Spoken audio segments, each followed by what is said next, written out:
Okey, murid-murid, sekarang kita nak membincangkan muka surat 23 modul kimia. Okey, kamu bersedia dengan buku kamu? Okey, muka surat 23 kita ada lengkapkan jadual berikut untuk pemindahan elektron pada suatu jarak.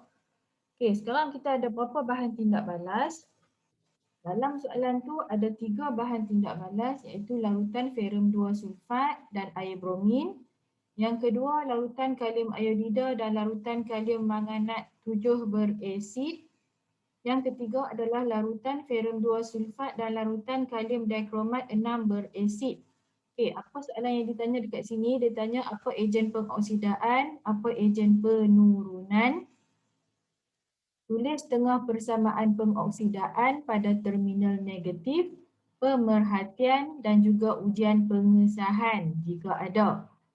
Kemudian tulis setengah persamaan penurunan pada terminal positif, pemerhatian dan ujian pengesahan jika ada. Okay.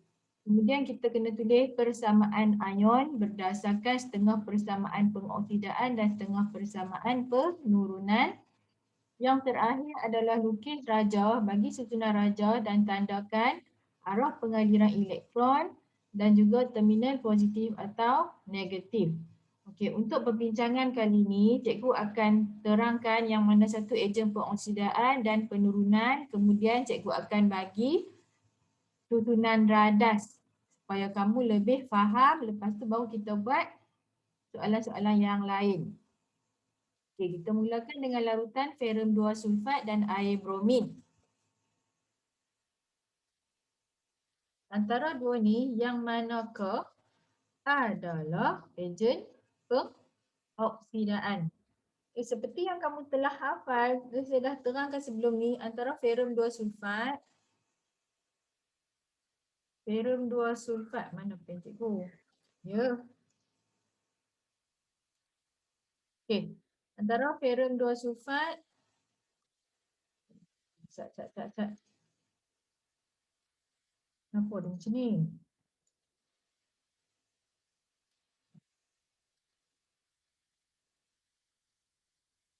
Okey, testing.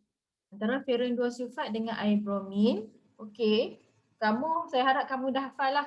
Kalau air bromin ni dia adalah ejen pengoksidaan. Ingat, kalau air bromin adalah ejen pengoksidaan. Apa lagi ejen pengoksidaan? Contoh lain, air klorin, apa kalium manganat 7 berasid, kalium dikromat 6 berasid, itu semua adalah ejen pengoksidaan. Okey. Apa ejen penurunan? Ejen penurunan adalah ferrum 2 sulfat.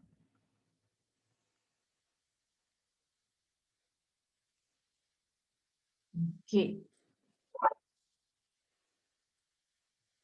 Jadi kalau air bromin ni adalah ejen pengoksidaan, bermaksud, ni saya nak terang, kamu tak tulis. Bermaksud air bromin ni dia mengalami penurunan. Manakala ferrum 2 sulfat ni, kalau dia ejen penurunan, maksudnya dia mengalami pengoksidaan. Okey, kita tengok gambar rajah kat sini. Okey, kamu kena lukis tube U. Okey, tube U lukis, lepas tu kena letak lukis ni. Dia punya gabus mesti lebih daripada takuk kat sini. Dia muncung dia. Lepas tu ni kita panggil apa? Elektrod. Elektrod ni tak boleh sampai kena dekat asid sulfurik cair ni. Dia mesti duduk dalam larutan tu. Okey, jadi kamu letakkan sebelah ada ferrum 2 sulfat, sebelah lagi ada bromin.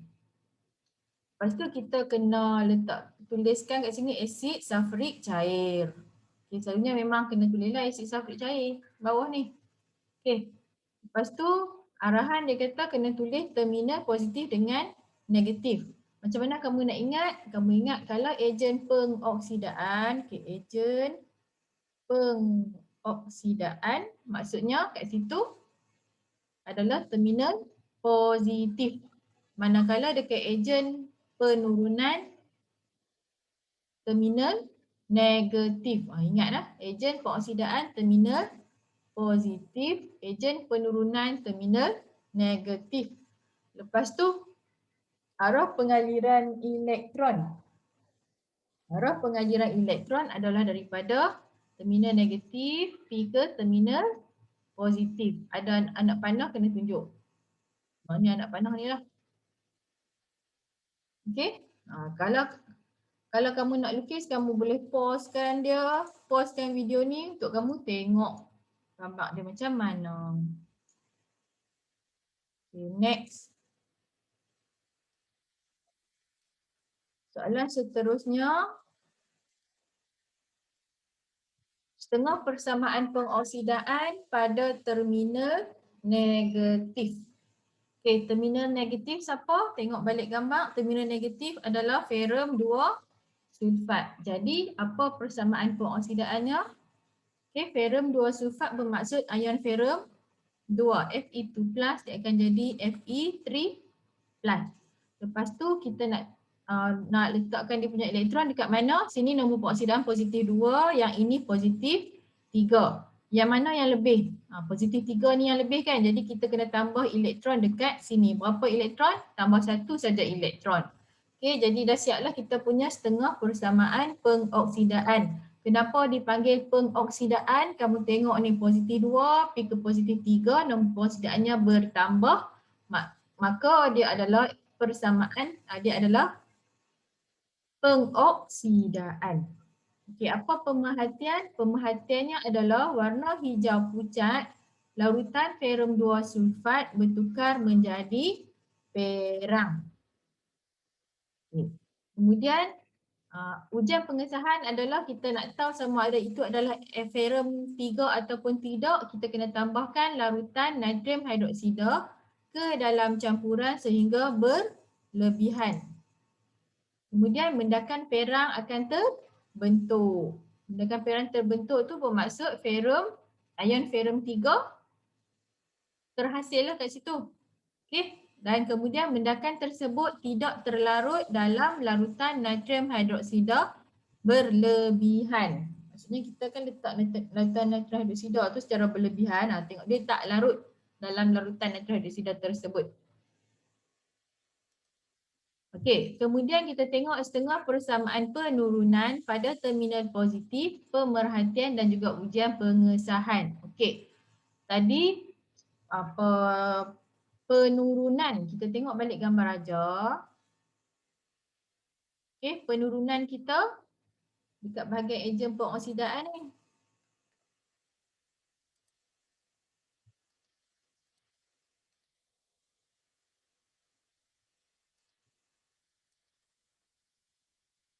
Kat sini. Kat sinilah mengalami penurunan. Jadi kita asalnya kita ada BR2. Lepas tu dia akan jadi apa?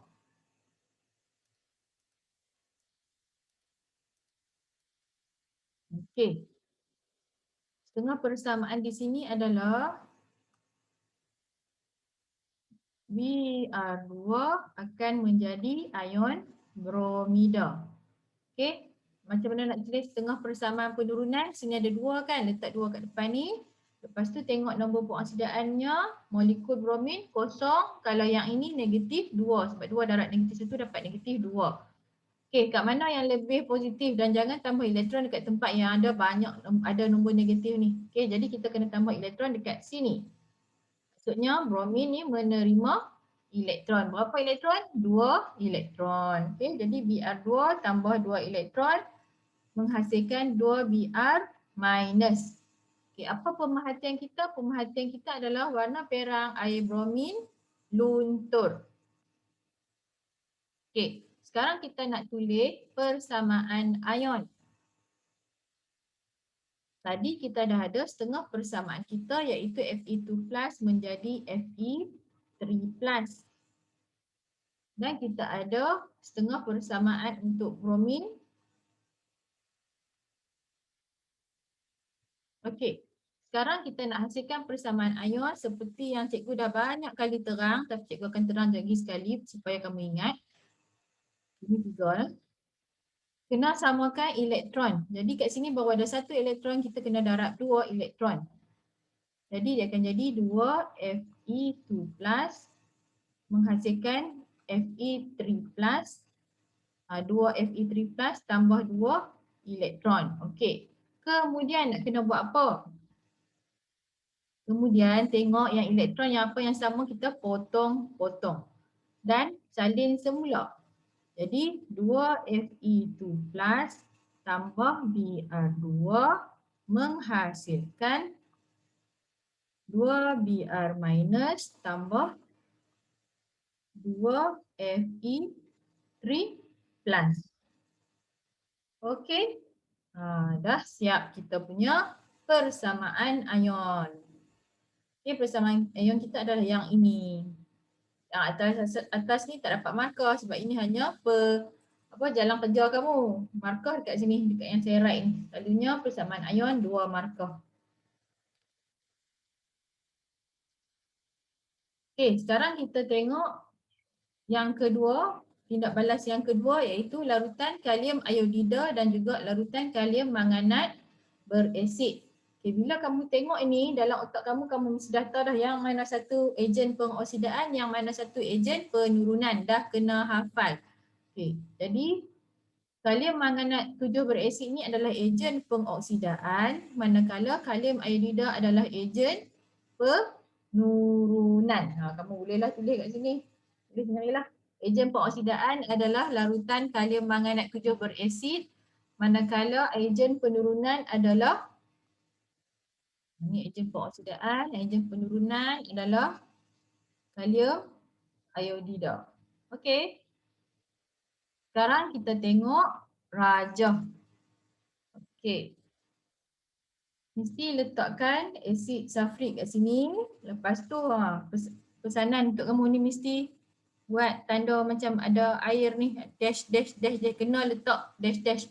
Lepas tu tolong banding bezakan sikit dengan yang atas ni, larutan kalium iodida dengan larutan kalium manganat. Contoh yang ni buat dash dekat-dekat atau yang atas ni buat dash jauh sikit ke.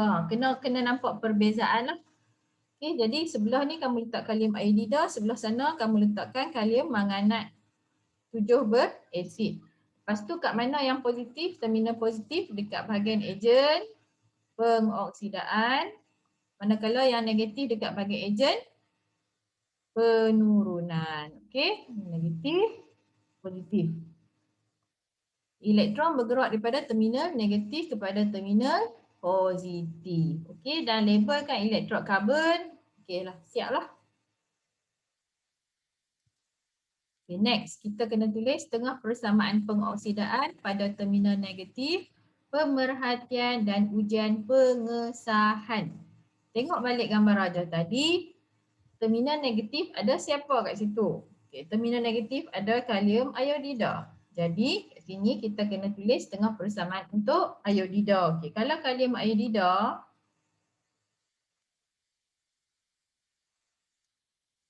kalium iodida yang mana? Okay, kalium iodida yang ni lah. Dia kita letak Ki kan. Jadi kalium iodida, ion iodida, I minus, dia akan jadi iodin. Lepas tu I2, letakkan dekat depan ni 2. Lepas tu kita tengok nombor pengoksidaan sini negatif 2, ini kosong. Jadi kat mana nak letak elektron, jangan letak dekat benda yang ada negatif, kena letak di sini. Tambah 2 elektron. Okey, siaplah kamu punya setengah persamaan pengoksidaan bagi terminal negatif. Okay, ataupun adakah orang yang tak faham kenapa ni panggil pengoksidaan? Sebab nombor pengoksidaan dia daripada negatif 2 kepada kosong. Dia bertambah, nombor pengoksidaan bertambah bermaksud dia mengalami pengoksidaan. Okey. Sekarang kita tengok pemerhatian. Pemerhatian dia adalah yang ni, kalau larutan kalium iodida ni dia tak ada warna, tidak berwarna. Lepas dia jadi iodin, dia akan jadi perang. Jadi jawapannya larutan kalium iodida yang tidak berwarna bertukar menjadi perang. Macam mana kita nak tahu ini iodin? Macam mana nak tahu yang ni adalah iodin? Macam saya pernah terangkan sebelum ni, kita kena letakkan kanji. Okay, tambah beberapa titik kanji. Warna larutan akan bertukar dari perang ke biru tua. Okay, itu adalah cara nak menentukan kehadiran iodin. Okay, jadi dah selesailah setengah persamaan pengoksidaan pada terminal negatif. Kita nak tengok terminal positif pula. Sebelum tu kita tengok gambar rajah tadi. Okey, terminal positif kita ada kalium manganat. Jadi kita nak kena tulis tengah persamaan penurunan bagi kalium manganat. Okey, kalium manganat ni dia macam susah sikit. Kalium manganat, kalau kamu boleh hafal, kamu hafal. MnO4- untuk manganat, kita akan kena tambah dengan ion hidrogen. Lepas tu dia akan menghasilkan mangan Mn2+ dan juga air H2O. Ni cara kalau kamu tak hafal, kamu tulis macam ni. MnO4- mesti dia tambah dengan H+. Menghasilkan Mn2+ tambah H2O. Okey, sekarang kita nak seimbangkan. Kita tengok dekat oksigen ni ada berapa? Oksigen ni. Okey, saya tukarkan warna pen dulu. Oksigen ni ada 4 kan? Kita tambah dekat depan H2O ni kita letak 4 H2O. Jadi sekarang oksigen kita ada 4. Hidrogen kita ada 8. Jadi 8 hidrogen letak kat depan 8. Dekat H+ ni 8. Jadi 8H+. Okey, mangan kita sekarang ada 1. Sana pun 1. Sama dah lah kan? Apa yang tak sama sekarang adalah bilangan elektron.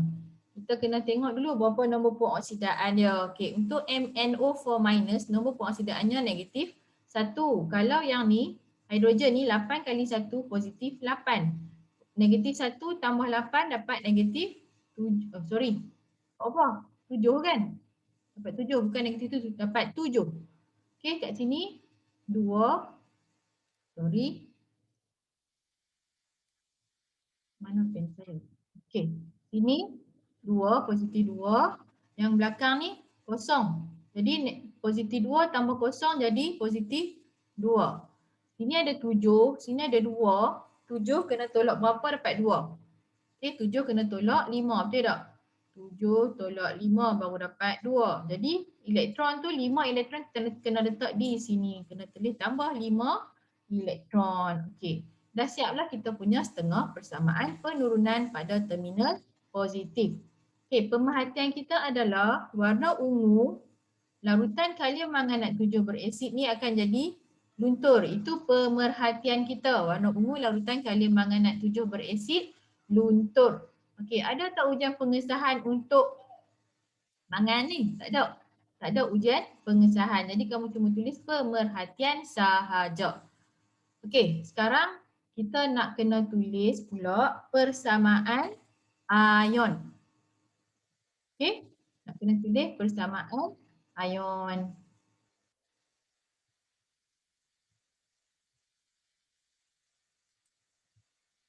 Okey, apa persamaan ion dia? Saya tulis balik larutan kalium hidrida I- jadi I2 2 tambah 2E.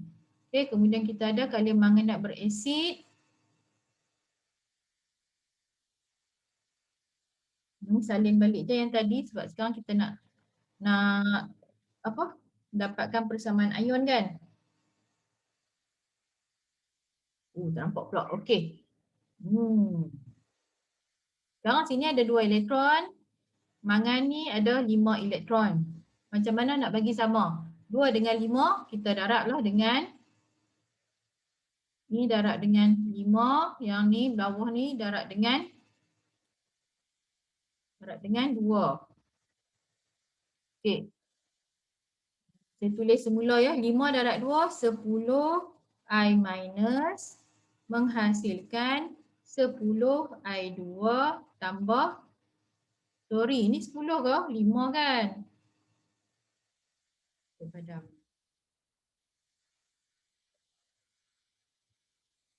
5. Okey, tambah 10 elektron.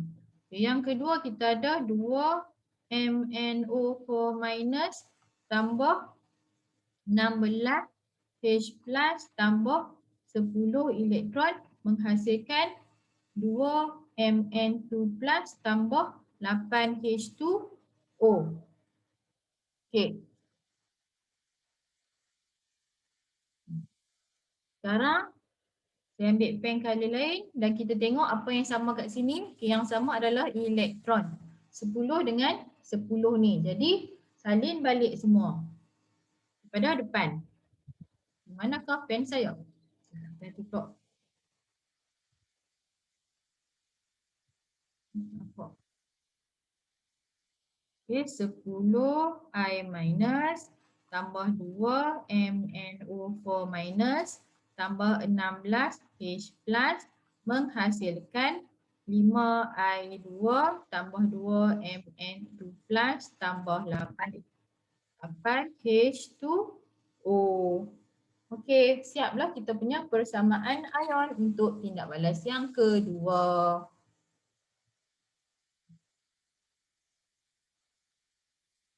Okey, seterusnya kita akan tengok tindak balas yang ketiga iaitu antara larutan ferrum 2 sulfat dan larutan kalium dikromat 6 berasid. Okey, kat sini ada salah ni. 6 berasid. Okey. Siapa ejen pengoksidaan? Kan saya sudah kata kena hafal. Okey, ejen pengoksidaannya adalah kalium dikromat berasid. Manakala ejen penurunan adalah ferrum 2 sulfat. Okey. Sekarang kita kena tengok gambar rajah. Okey, kalau dalam gambar rajah, ejen pengoksidaan dia akan jadi terminal positif, manakala ejen penurunan yang ni terminal positif, ejen penurunan terminal negatif. Okey, tengok gambar rajah. Okey, terminal negatif ni ejen penurunan, terminal positif ni ejen pengoksidaan. K2CR2O2.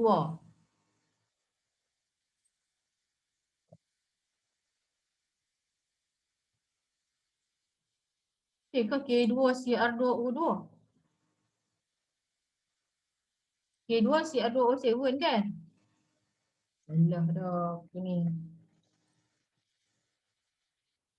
K2CR2O7.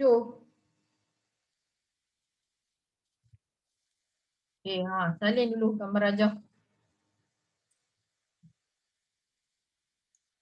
Okay, next, tengah persamaan pengoksidaan pada terminal negatif. Okay, siapa terminal negatif? Tengok balik, terminal negatif ada ferrum 2 sulfat. Jadi, senang je kalau ferrum ni. Fe2 plus jadi Fe3 plus. Tambah elektron. Okay, siaplah kita punya setengah persamaan pengoksidaan. Okay, pemerhatian. Sama macam tadi ya, pemerhatian. Larutan hijau pucat menjadi perang. Betul tu. Tambahkan larutan natrium hidroksida ke dalam campuran sehingga berlebihan, mendakan peran terbentuk, mendakan tersebut tidak larut dalam larutan natrium hidroksida berlebihan. Okay, dia sama je, dia punya pemerhatian dan ujian pengesahan. Sekarang kita tengok persamaan penurunan pula pada terminal positif, pemerhatian dan ujian pengesahan. Okey, kali ni ejen pengoksidaan kita adalah kalium dikromat 6 berasid. Jadi persamaan penurunan dia macam agak sukar sikit lah. Tapi boleh je kalau kita buat sama-sama. Okey, dia adalah Cr2O7 2 minus. Okey, mesti kamu kena tambah dengan ion hidrogen. Lepas tu hasil dia adalah ion kromium. Kromium Cr3+. Lepas tu kena tambah dengan air. Okey. Yang ni tak seimbang lagi. Jom kita seimbangkan dia. Kita tengok ni Cr2 kan. Jadi kat depan Cr ni kita letak nombor 2. Lepas tu kita tengok oksigen. Oksigen ada 7. Jadi dekat depan air ni H2O ni kita letakkan 7. Bermaksud sekarang kita ada 7 H2O. O ada 7, H ada 14. Okay, jadi letakkan 14 kat depan H plus. Okay, dah. Sekarang kita nak samakan elektron dia.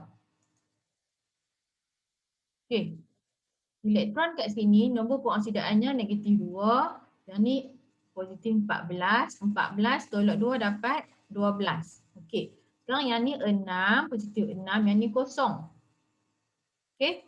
12 dengan 6. 12 tolak berapa dapat 6? 12 tolak berapa dapat 6? 12 tolak 6. Jadi kat sini kita kena letak tambah 6 elektron. Okey, dah siap. Sekarang apa pemerhatian?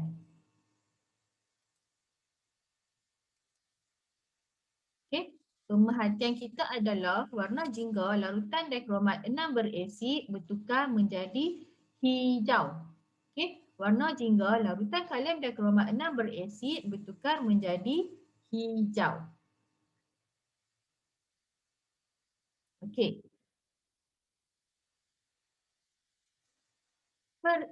Dan dia tiada ujian pengesahan sama macam kalium manganat tadi. Okey, yang terakhir kita nak kena tulis persamaan ion. Saya tulis balik semua yang apa yang saya dah tulis sebelum ni. Fe2 plus jadi Fe3 plus tambah elektron kat sini. Kemudian kita ada larutan dikromat 6 berasid DCr2O7 2 minus tambah 14H plus tambah 6 elektron menghasilkan 2Cr3 plus tambah 7H2O. Okey, kat sini ada 6, sini baru ada 1, jadi kena darablah dengan 6. Kita akan dapat 6 Fe2 plus menghasilkan 6 Fe3 plus tambah 6 elektron. Okey, kemudian kita cancelkan apa yang sama kat sini, 6 elektron, 6 elektron. Lepas tu salinlah balik. Di manakah pen cikgu? Okey, situ pula. Cr2O7 2 minus tambah 14H plus tambah 6 Fe2 plus menghasilkan 2Cr3 plus tambah 6 Fe3 plus tambah 7H2O. Okey, tu dia punya persamaan ion untuk larutan ferrium 2 sulfat dan larutan kalium dikromat 6 berasid. Okey, itu saja untuk saya daripada itu saja untuk hari ini. Kalau ada apa-apa nanti mungkin video seterusnya ke apa kita tunggu ya. Okey. Assalamualaikum. Bye.